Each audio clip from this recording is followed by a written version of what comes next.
In this video, I'll be demonstrating how to make rose cake pops on a cake. I have some cupcakes here, just vanilla flavor, and I am crushing them between my hands until they're nice and fine. In goes some ganache. You could use dark chocolate ganache, you could use buttercream instead, just something to help it all glue together into a cake pop mass. Roll it into a bowl and then cone it on one side so it's nice and pointy. You can make these as big or as small as you like. The larger you make them, the larger your rose will be. Pop them on a tray lined with baking paper and refrigerate for at least 1 hour. Once they're nice and firm, grab a straw or a cake pop stick, dip it into chocolate and through the larger end of your cake pop. Once the chocolate is set, we are ready to decorate our roses. This is vanilla buttercream with a 125 piping tip, so 125.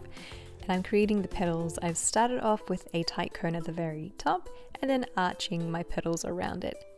This is a shortening and butter-based buttercream that I've used for this project, and it's really creamy and smooth.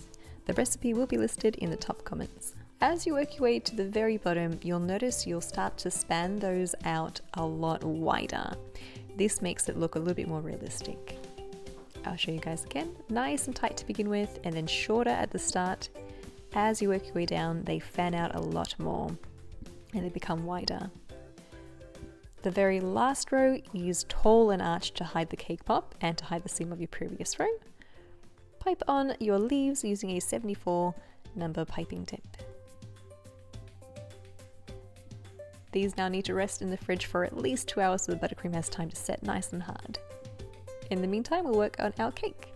I've used 2 5-inch cakes that I've cut in half, and I'm stacking and filling with buttercream again. I'll have a recipe for this in the comments underneath this video. Once your cakes are stacked, create a crumb coat. This is a thin layer of frosting that goes all around your cake to trap in any crumbs.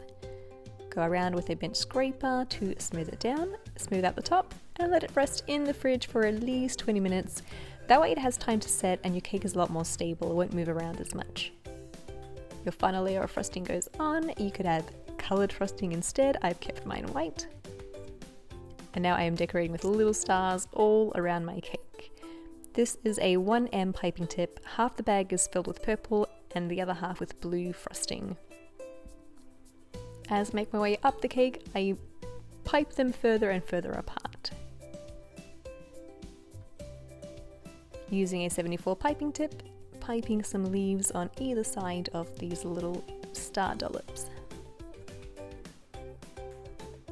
My roses are nice and firm now from the fridge. I'm applying them into my cake. I've cut the straw much shorter now, and I'm using a scissors to help me really dig those deep into the cake. Add in some decoration for filler and you are done. Thank you for watching. I hope you guys enjoyed this tutorial, and I will catch you again in the next one.